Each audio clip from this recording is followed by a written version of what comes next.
Good morning, everybody, and welcome to the second of our World Reimagined series, looking at social care and the future of social care in light of the Feeley report.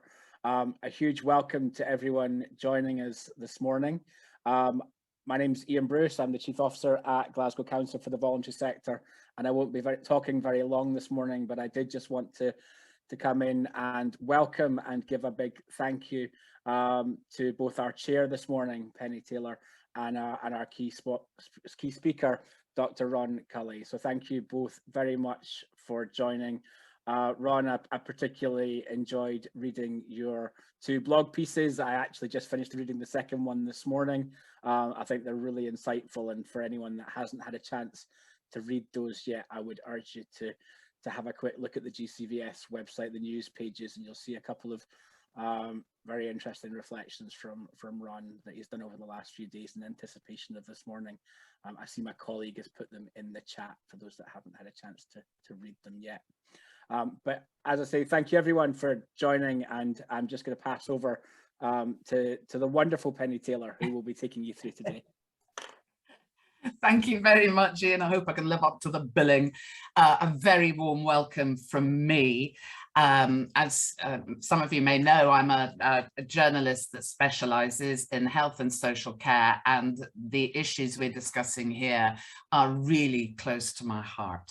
So this is a really exciting opportunity to get to grips with the problems in social care, and the Feeley report, as you know, made 53 recommendations. Embedded in that, human rights, that it should just be built around human rights, that it's about listening to the needs of people who need social care and their carers.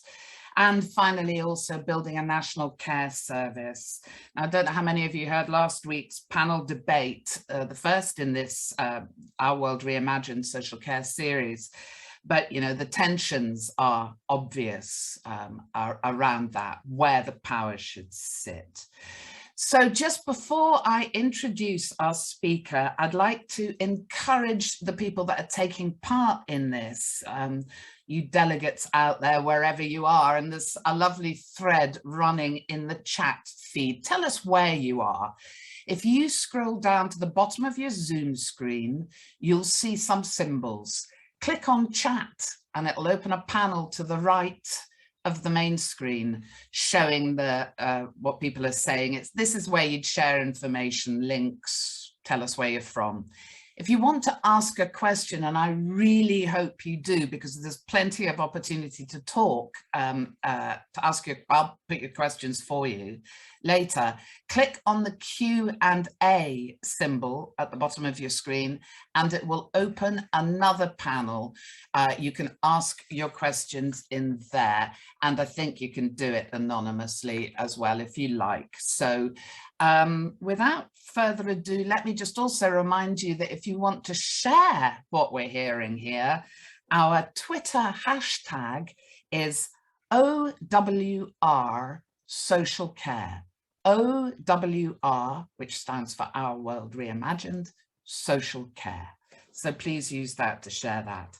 Now, our speaker today is extremely well positioned to give his perspectives on the Feeley report and where we go from here with it. He's Dr. Ron Culley. He's the Chief Executive of Quarriers, which, as many of us know, provides care and support for vulnerable people, with around about 100 services provided across Scotland, so a very big third sector charity. Before that, and I think, Ron, forgive me if I'm wrong, but you took that up just as pandemic was breaking out. Before that, Ron was Chief Officer with the Western Isles Health and Social Care Partnership. We worked there for 4 years, so he knows that world from the inside. And he's a former Chief Officer for Health and Social Care at the local authority organisation, COSLA. Welcome, Ron. Thanks, Pennie, and I've already been enjoying the chat at the side there, and it seems you've got quite a fan base. I love the comment about Pennie Rocks. I think you should have that as a strap line behind you at these events. But thanks for inviting me here today and to have the opportunity to say something about the Feeley review, because I think it is a landmark report. And I suppose what I wanted to talk about today was, some of the changes that I think that will have to be considered as we move forward over the next few years, as well as some of the things that we might focus on to try and help us in that journey. And then afterwards, I think we're going to have a kind of open conversation about it. And I suppose my starting point is, and I've mentioned this in the blogs that you referred to earlier, is the contradictions that are in the health and social care system just now, in the social care system in particular. Because I know from experience, and everybody on this event today will know from their experience, that the care system was capable of delivering really high quality and innovative support arrangements for people.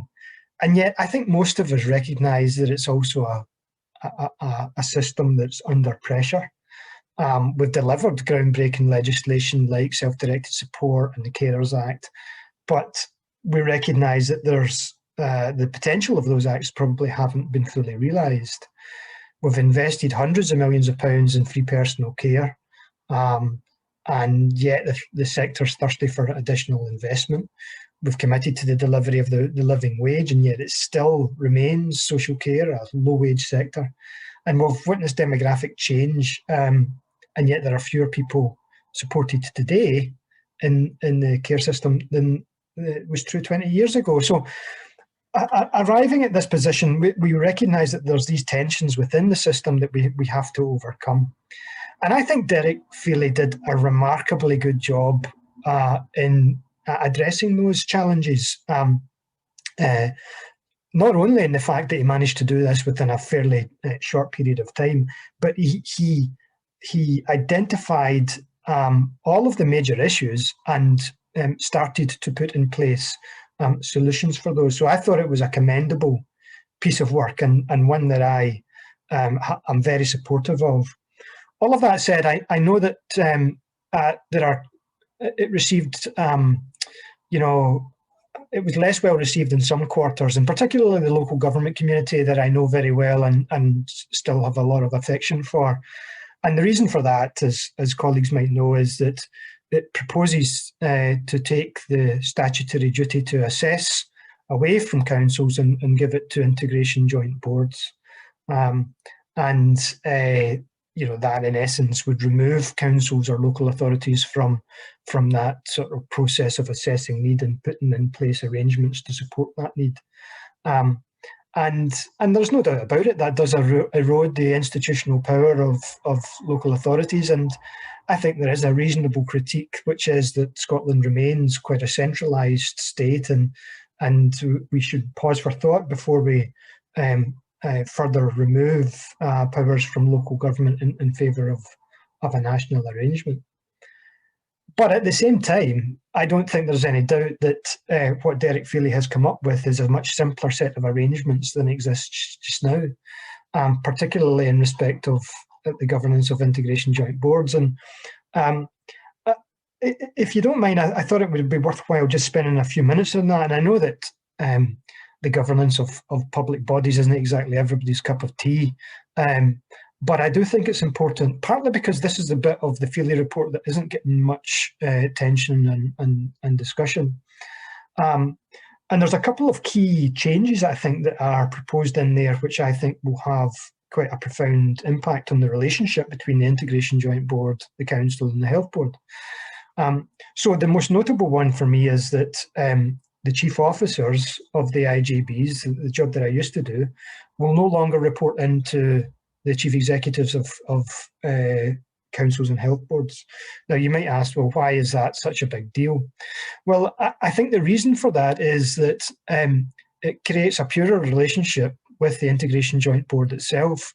So previously, what tended to happen for reasons of good politics is that you would advance a proposition to the Integration Joint Board, but it would seldom be done without firstly having talked it through with the Chief Executive of the Health Board and the Council. Now, you might think, and there's some truth to this, that that's just good practice. It's important to build consensus, and actually on the back of that consensus, you're more likely to be able to deliver the proposals that you're advancing. And there is absolutely some truth in that. But it also, I think, dilutes some of the potency of what integration joint boards have considered, because both councils and the NHS boards are big bureaucracies with a lot of vested interests. So I think that this change would actually embolden IJBs. And the other thing that I think will embolden IJBs is ensuring that every member of that board has a vote.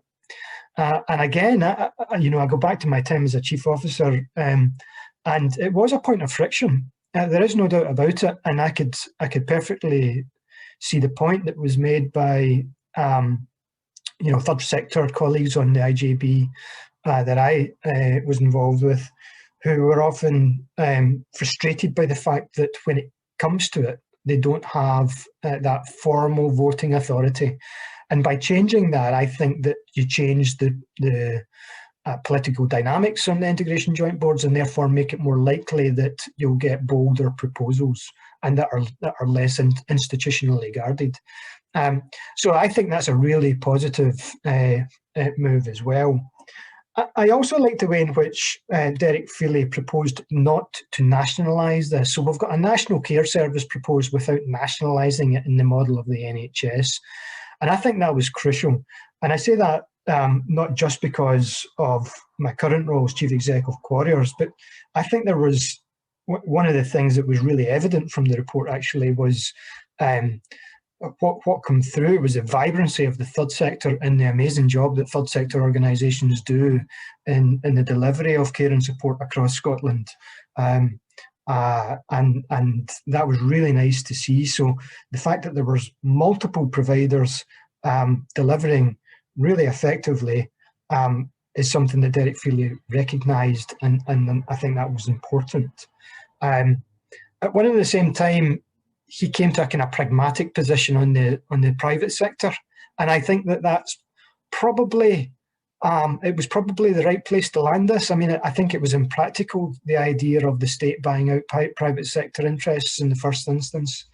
And in any event, there are some really good examples of private sector delivery and the results, and so that was a difficult judgment call for him. It's a debate that isn't going away, and it will continue to run.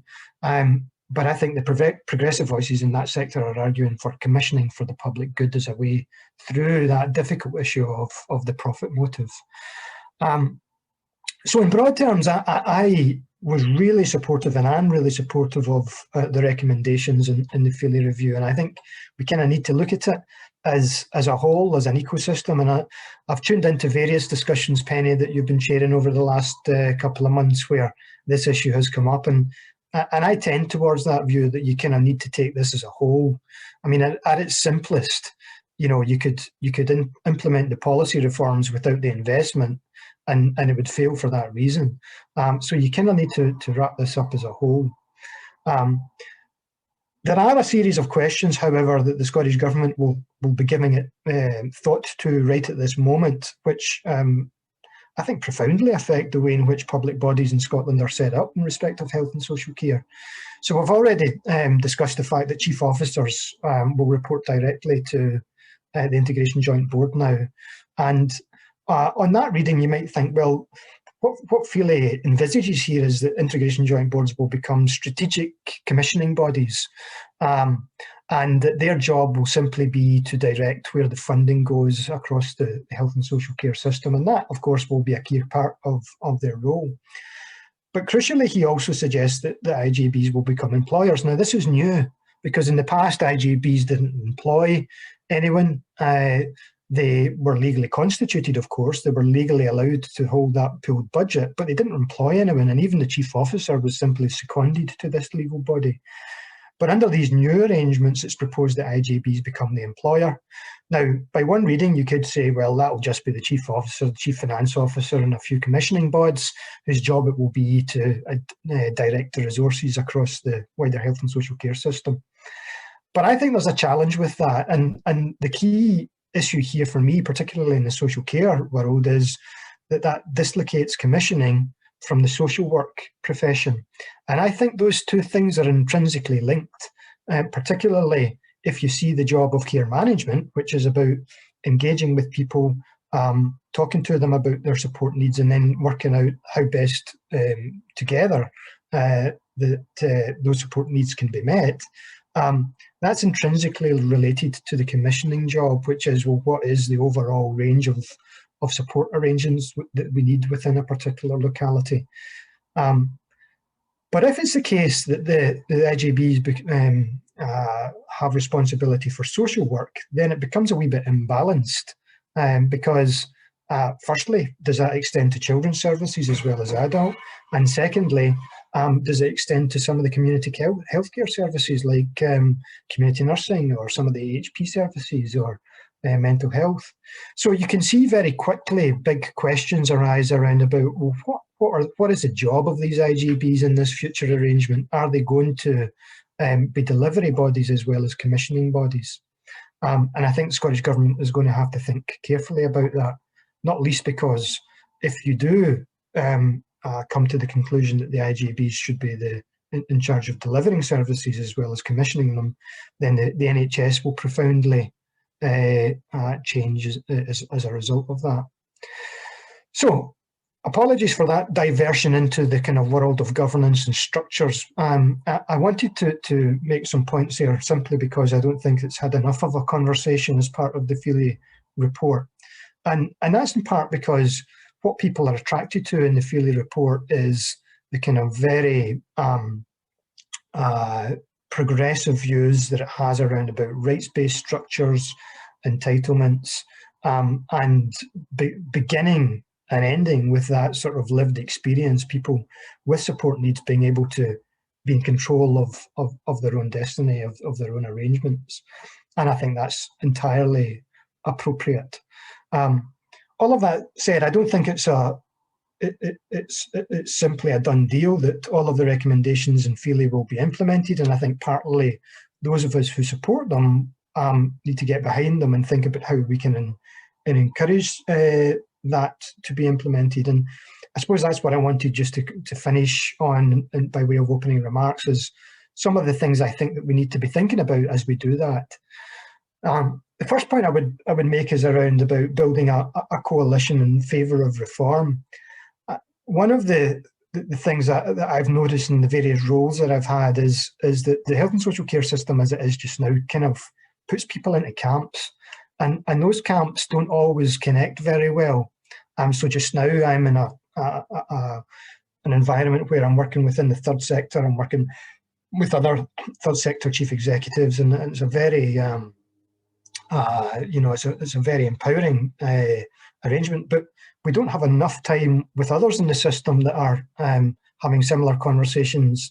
For instance, the group that I've just left, chief officers. Now we're beginning to change that, but we need to begin to build a coalition of people who are in support of the recommendations, and that should be about the exchange of ideas. That should be about debate and discussion, rather than simply retreating into our respective trenches and that we continue to do the same things that we've always done, and we speak with particular interests in mind. So that would be my first thought. Secondly, I think that we need to redefine the social contract, and I've mentioned this again in my blog, that and this sounds very abstract, but I think it's important. And the reason being, and we've chatted about this before, Penny, the reason for I mention that is that I think that the public has a very clear understanding of its relationship with the NHS, which is we all pay our taxes, and then when we need it, we will get healthcare delivered free at the point of use. It's a very simple proposition. Social care, by contrast, is really muddled and it's complicated, and it's funded from a variety of sources.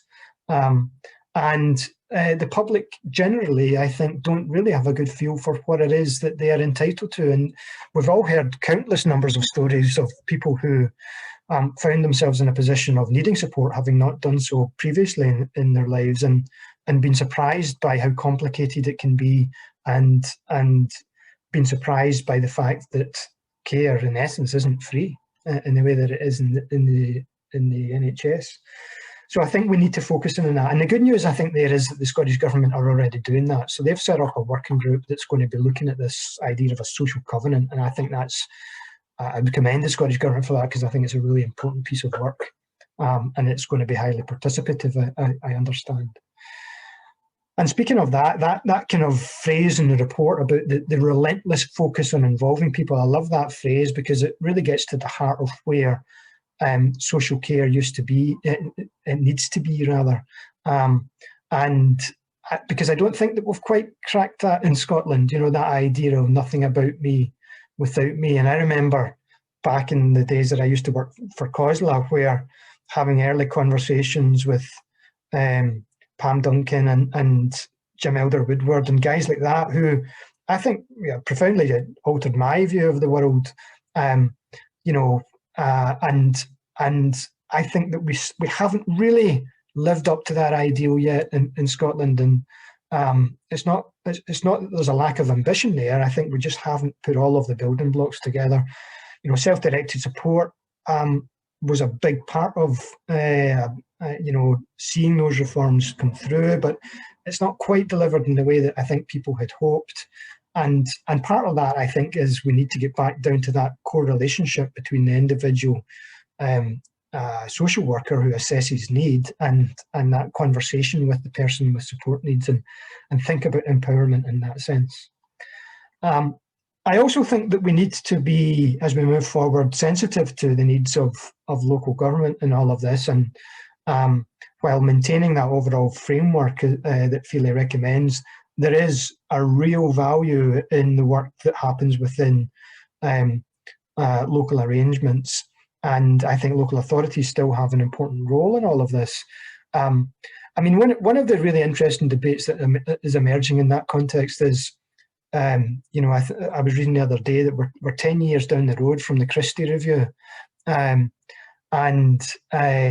You know, again, another agenda that we haven't really delivered on as we might have wanted to. But I think there's some green shoots there, some reasons for optimism. And as most of us know, local authorities tend to be administrative creations. They don't naturally connect with communities. And in fact, some of the bigger ones aren't really that local at all. So we need to, and the best local authorities are already doing this, we need to really focus our energies on what it is that we mean by local, you know, and I think that's almost down to the community or neighbourhood level. And that's where I see, you know, really vibrant third sector work being done. You know, I've got a service in Quarriers that I often refer to, which is a Ricchesi Family Resource Centre. And that developed over 20 years. I mean, that's not something that you can just commission. That's something that developed through, you know, long cold nights in community halls, through bureaucratic funding requests from the European Union at the time. It was really an effort that was undertaken with the community. And that's the kind of local that we have to have in mind when we're talking about the expression of local within the context of the National Care Service. I also think it's important to generate momentum, and I think there's a lot that Scottish Government can do here. You know, charging for social care, for instance, I think is a relatively easy policy fix. It just needs a wee bit of money injected into the system. Likewise, I think that we can go some of the way straight away in addressing the low pay issue. Again, it just needs a bit of money. So there are areas that I think that we can get into that give us quick wins, and that would build confidence. At one and the same time, I think we need to manage expectations, because there's a lot of excitement around the Feeley Review. I'm one of them, but even if this were to be perfectly implemented, and every single one of those recommendations that Derek put into that paper was delivered in full, we wouldn't have a perfect system. I don't know that there is a perfect system, and we're still going to have levels of unmet need, and we're still going to have frustrations in the system. And the point is that we need to recognise that in advance, and where they emerge, we address them. Sometimes there will be administrative solutions, sometimes there'll be political or policy solutions. So I just think we need to be recognising that however good Feeley is, and it is good, it's not perfect, and it won't create a perfect system. And we need to work at that. And part of the way that we work at it is to focus on the kind of transactional culture that sometimes we have just now. I've participated in a couple of excellent sessions that CCPS put together over the last few weeks, which has tried to bring groups of people together that don't ordinarily speak. So people from the procurement community with people from third sector. These have been brilliant conversations, really, really impressive, and we need to do more of that. And then just finally, by just to conclude my opening remarks, I think we need courage. We need to be serious about the amount of money that we pay to people in the health and social care system and the care sector in particular, and we need to focus on improvement. So that's a kind of my sense anyway of how we might begin to have these conversations in support of the recommendations, Pennie. Thank you very much, Ron Culley. Now we're moving into the phase of this event, which basically is inviting anybody that's taking part in this to put any questions, make any comments. I'll pick them up on your behalf. We're going to be joined by Sheena Arthur, who is the Partnership Manager for Health and Social Care at GCVS. Hi, Sheena. So, to kick us off, we have had one very good question come in. I promise you, I will make sure I get round to that. But I wanted to go back to Ron. You gave us an amazing insight there to the real complexities of delivering on Feeley. But it strikes me very much that we're kind of getting bogged down again in the administrative roles and functions, and it's just too easy to go down that rabbit hole. You made a comment there about, are local authorities local enough? Well, from what I've been hearing from many people, no, they're not. And I think I heard you acknowledge that. But, in recognition of the relentless focus on involving people that you referred to, where are they in the discussion right now about who is around the table thinking about what they need to think about and maybe avoiding us going down that rabbit hole? Can I ask you that? Yeah, and it's a really good question, Pennie, and an important one to start with, because that after all was one of the central thrusts of the Feeley report, which is that this is about ensuring that people who rely on support are actually able to direct. And I don't mean just in terms of their individual support, obviously, I mean in terms of the system that we now create. And my honest answer to that is that I think it's early days in terms of understanding what arrangements are in place in order to see this work through. So you've heard the Minister speak about more consultation. You've heard Scottish Government officials say the same. You've also heard officials say, this is potentially a 5-year delivery programme. So it's early days there. The good thing, though, I think, in terms of that sort of lived experience or people who use support, the voice of people, is that Feeley was very clear that in terms of the administrative arrangements that oversee the system, that has to be a very clear commitment. So in terms of a national care board, the recommendation is that people with support needs are there. In terms of integration joint boards, people with support needs are already there. Perhaps there's a debate to be had about how well the voice of people is reflected in that context, but nonetheless they're there and will now come with a vote, which is important as well. And then there's the third element, which is, well, how do you then shape the debate? And I think you shape the debate through events like this, through events like CCPS have held recently, and that's where we get the voice of of people we support into the heart of this conversation. Thank you. I wonder if I can ask Sheena, you know, from your perspective, do you think there's a risk that the voice of experience is left out? Because Ron's saying, you know, it's early days, but surely this is the time that you've got to build it in, or else you're in danger of going off in the wrong direction. Sheena. Yeah, thanks, Penny, and thanks, Ron, for your insights. I think absolutely throughout the discussion, I think how we get people there right from the start, and how we get away from this, we consult with people and think that's having people involved, you know.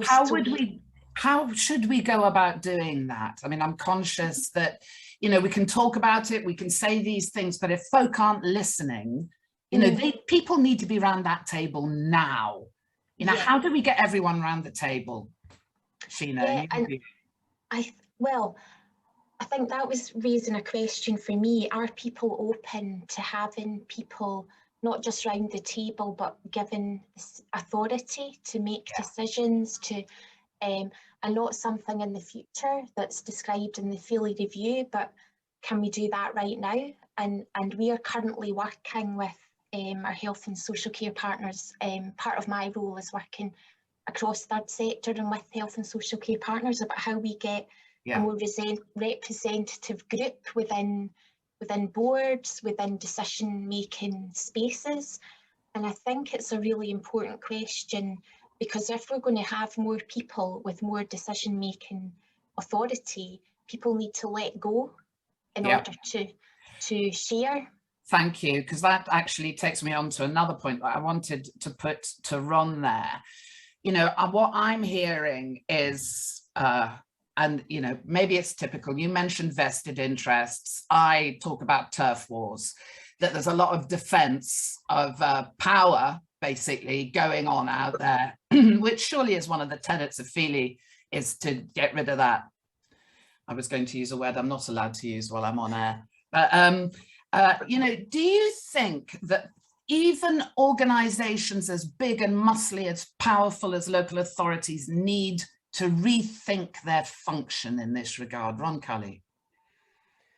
Yeah, I mean, there's a question about whether or not councils retain this duty to assess need. And I think it's difficult to see how a national care service can be coherent if that is still administered at the local level.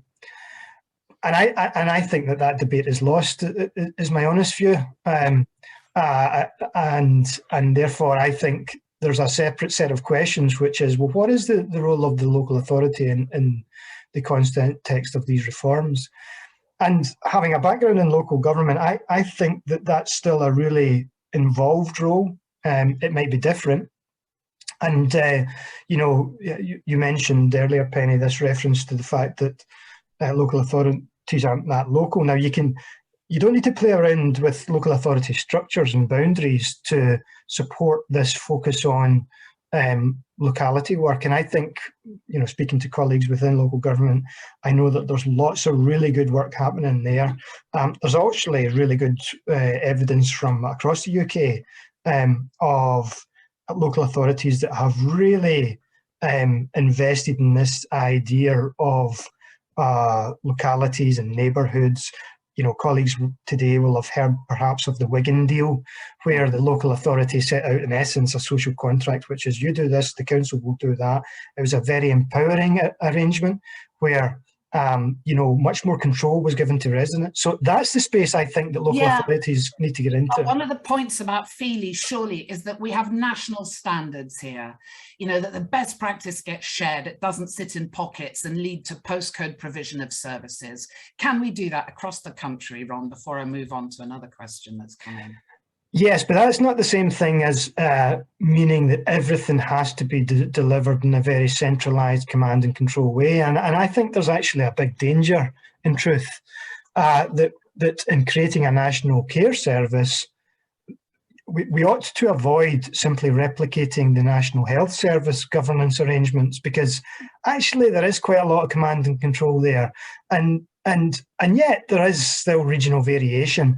So what we need to do with the National Care Service is create an empowering environment for IJBs to work with local partners so that we can actually see this flourish at the local level.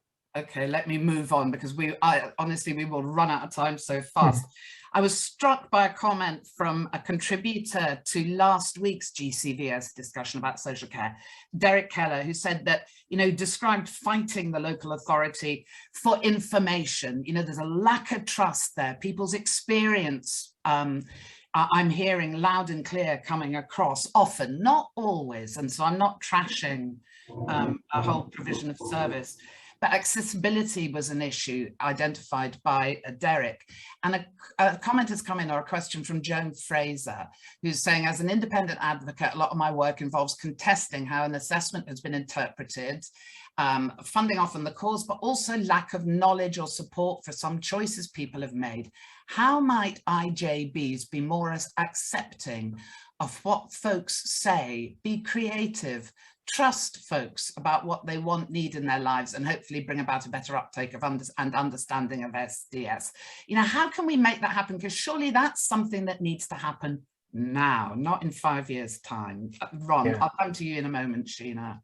Yeah, and by the way, that's a super question, because I think one of the challenges in working within a big bureaucracy is that you have all of these administrative rules. Yep. You've also got to make sure, I suppose, that overall you work within your global budget. And remember, most health and social care partnerships will have budgets of hundreds of millions of pounds, so that's not necessarily an easy thing to do. But even within that context, I think Joan's right, that what you have to do is you need to delegate permission to the person that's having the conversation with the person that's supported. So in other words, frontline social work. So what can often happen in local authority or HSCP setups is that you'll have an arrangement whereby a social worker will have a conversation with somebody, and they'll come to a view about the level of resources and support that somebody needs. And then that might be referred to a panel just to check that that's appropriate. And sometimes you'll see at that point, elements of that resource package been shaved off, and that's done primarily for good budget management reasons. But the effect of that is immediately to divorce the decision making from the person that had the conversation with support needs. So I think the more that we can, if you like, push that principle of empowerment down to frontline social work, the better this will become. And actually, there's really good evidence emerging that if you do that, you don't necessarily end up with a more expensive system, but you do end up with a more personalised one. Thank you. Sheena, I don't know if you want to come in and comment really on how IJVs right now might be encouraged to do things differently. We're running out of time, so I'm just thinking if you've got any, Yeah, I was thinking really Joan's question is about people's rights, isn't it? Yeah. And about respect. And I think a lot of the work is about building trust and respect, and who are we to decide if a person knows what's best for them. We can create lots of structures and explain a complicated system, when really for me that's the root of this. Can we trust each other to decide what's best for us, for people themselves? Thank you so much, and thank you for bringing that up, because Ron Culley, one would have hoped that people's human rights and respect for their needs would be built into the system. What is it going to take to make that culture change so that what Sheena has just described happens without exception? Well, there's two things. Firstly, I think we need to ensure that we have all of the appropriate policy and legislative arrangements in place, but that won't in itself deliver on this, because what you then need to get into is the kind of, if you like, the culture that exists between that in that relationship between people whose job it is to support and ensure people with support needs have access to those resources, and the people with support needs themselves. So that's where these reforms need to happen, Pennie. I think this is about that relationship, as I said, between the front line social work team and individuals with support needs. And the job of the bureaucracies, whether that's the council or the health board or the IJB, is to try and empower that front line. I do come with a but though, which is having a right to something doesn't mean that people will have unbridled access to resources. Irrespective of how much more money is put into the system, there's always going to be a need to ensure that that money is well managed. And so what Feeley won't do is create entitlement to resources for everybody. But on the other hand, Feeley also identified potential cost savings in other parts of the public sector if you get it right in social care. Absolutely. But thank you for taking us on to money, Ron Culley, as well, because, you know, we are facing this dilemma about how we pay for it. And, you know, let's come back to the taxes question. But, you know, so many figures are being bandied about. I think Feeley identified something like 600 million. I think Councillor Curry of Cosler has said it's likely to be $1 billion. Is that realistic that we're going to have the resources? I'd like to tie that in with a question that has come in. Here's somebody saying, what do you think needs to happen immediately given the parlous state of social care pre-pandemic, and given that we're probably in a far worse state as a result of the pandemic? How do we take account of this before we even consider Feeley? My question to that is, do we need to throw money at this now? Yeah, so my view, and this is relatively simple, which is money's not enough to deliver in Feeley, but it's absolutely necessary. So Derek identified 660 million of investment that was required. However, that wasn't going to be enough to deliver on the future payment arrangements for people who work in the health and social care system. All that did, that 660 million, was take you to the living wage arrangements for this year. And in the report, he goes on to say, and if you want to go further than that, this is the sort of money you're talking about. So actually, Councillor Curry might not be far off when he says £1 billion. If we're serious about actually stopping the care sector being a low wage sector, I think it will be closer to that. Scottish Government themselves have talked about 800 million, you know. That's on top of the kind of 4 billion that we already spent here. So it's funny money, isn't it? It is funny money, but you know, if we're serious about the recommendations, it needs to be backed with resources, is my view.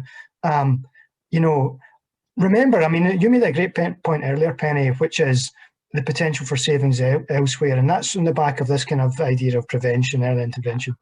Now, one of the things, see that 600 million. I think Derek Feeley said that something in the order of 400 million ought to go into widening eligibility criteria, and that's where you get the success around prevention. So you're absolutely right. You're going to have to invest to save here, and that's where the money needs to go. Does it have to happen now? Yes, it has to happen now in a number of areas. Firstly, I mentioned wages. Secondly, one of the easy wins I said earlier was charging. I said easy in the sense that it's a relatively simple policy fix. It just needs money to be put into the right place. So does that mean that this is going to be easy for Scottish Government to find that resource? Of course it doesn't. Well, certainly, as I think there's a commitment not to raise taxes. I mean, how else do we do it?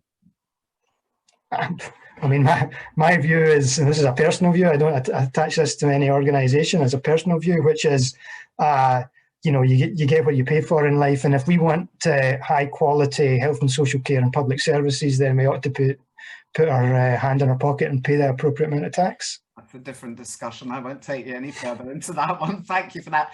Claire Cairns has put a question. Before I hand back over, because I'm going to hand over to Sheena to give final comments, Sheena, so forgive me if I pick up the questions that are coming in for Ron, yeah? One of the recommendations in the report is a right to respite for unpaid carers.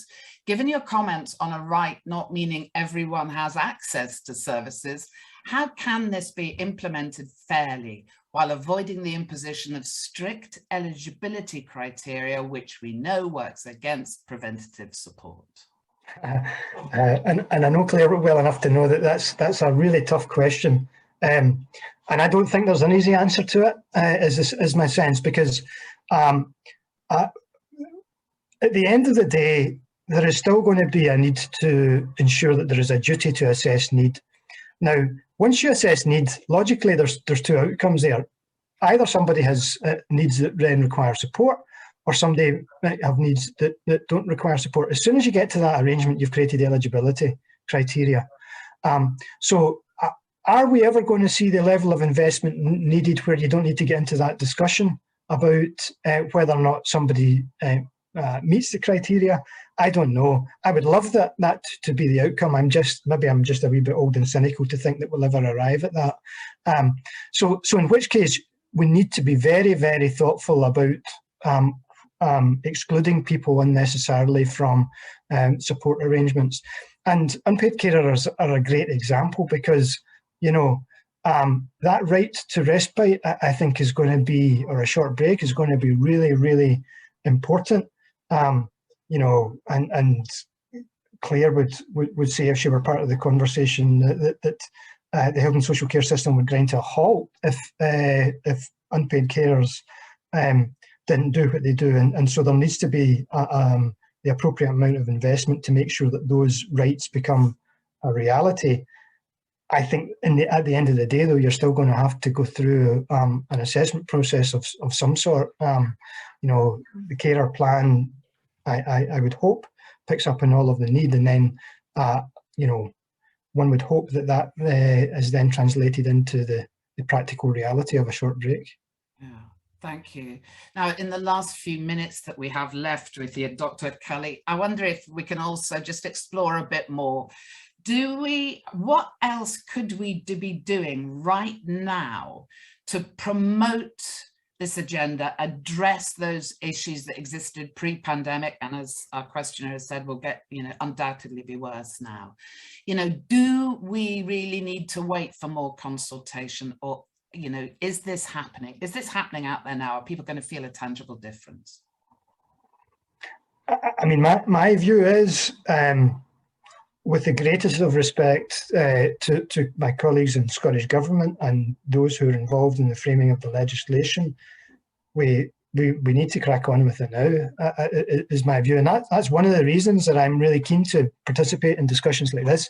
That's one of the reasons that I mentioned that sort of coalition of stakeholders and organisations that want to make this happen, because there's lots in the Feeley recommendations that don't need a legislative solution. There's actually lots that doesn't need a Scottish Government green light. I mean, some of this is just about having the appropriate conversations, and then the respective stakeholders agreeing that this is a sensible way to proceed.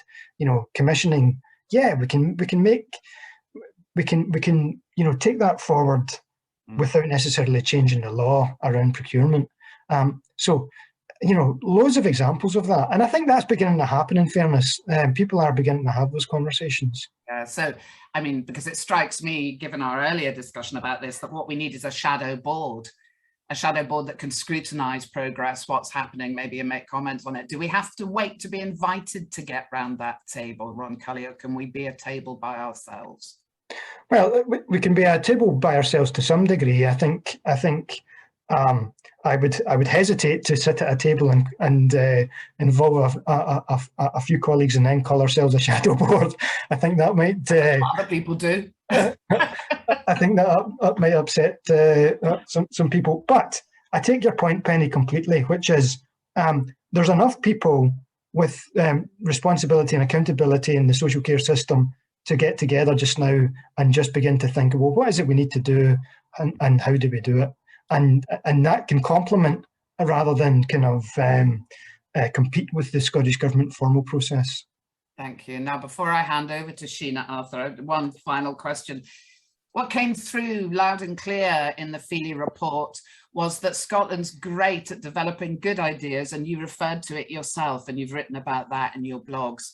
You know, great at coming up with fine ideas like self-directed support, you know, but it's rhetoric that doesn't necessarily turn into reality. You mentioned the Christie report, 10 years, and still, you know, we are talking about the same principles to this day.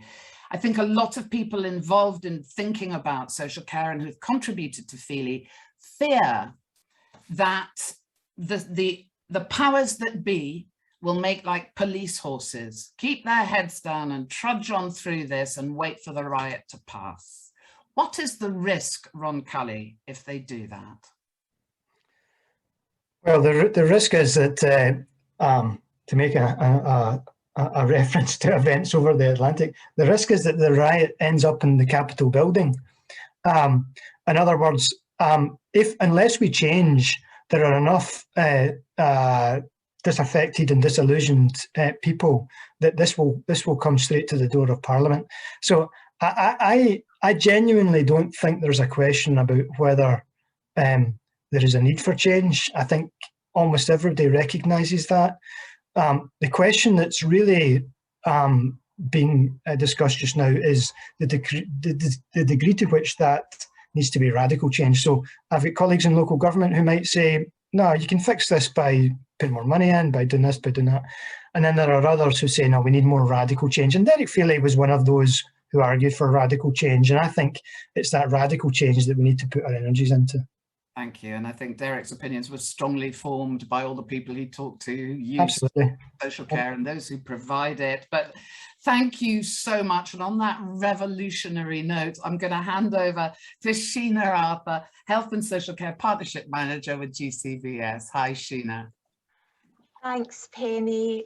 We could just talk about this all day, I think. It's just been a brilliant discussion. Thank you. So I've just picked out a few key points, I think, and things really for us to think about. And I think I was reflecting on a conversation last week with partners I was with, and one of the key things that came out was this sense of us and them. And I think that's really an important point within this, that we need to create a sense of us, that we're all in this, you know, whether we like it or not. And I've been reflecting on that a lot in the last 2 months. There's things that I think we shouldn't even have to have this conversation, or that should be a given. Or like you said, we've got brilliant systems, legislation, processes, but they don't work for people in practice.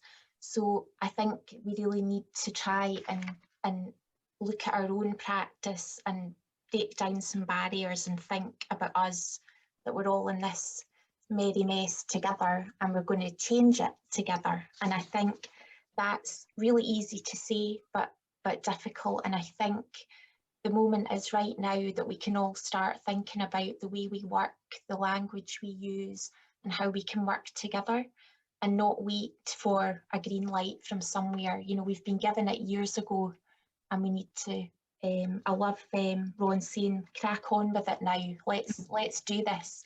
Let's do what we can in small ways and create a bigger change. And with that coalition for reform, you know, creating a group of like-minded people, or at least we can agree on what we disagree on. And I think that's really important as well. We're not going to have the perfect system because we're human and we're all going to have different priorities, and we all think ours are the most important. You know, that's the way it is. So we have to come together and have some sort of agreement. Also, you know, relentlessly including people, and the nothing about me without me, I think is really critical here, that we have people. And that's what these events are really about, is hearing from people within the system, and that might be people who formally access support within the system, but also people that work. And you know, we're all part of a community and we're not just one aspect. Probably a lot of us will use the system that we also try and influence and work within. So that bringing people together, I think, again, if we can all think about how do we do that, is really important, and not just inviting people to comment, but really to be part of it and have decision-making authority. And I think if we're going to do this, that trust and that culture change is really critical, and that's not going to change overnight. And you know, we really need to listen to each other and hear how difficult it has been for people. And I think that's really uncomfortable, and it will be, and we need to support each other. So I was struck by Ron saying about being sensitive to the needs of the local authority, which isn't what we all immediately think of, because we we have much to say, and like you said earlier, not on air, some of that, but it's again the us, you know, so not just that everything's the fault of our statutory colleagues, that we're all in this, and how can we do that together? So being respectful, and I think really seeing that there's amazing people, Ron said it, across the board, across sectors, and that anyone I've met within my statutory colleagues are there for the same reason that I am, to make a difference and make a change, and some of us have more restrictions, and I do see that as an excuse sometimes for not doing the right thing.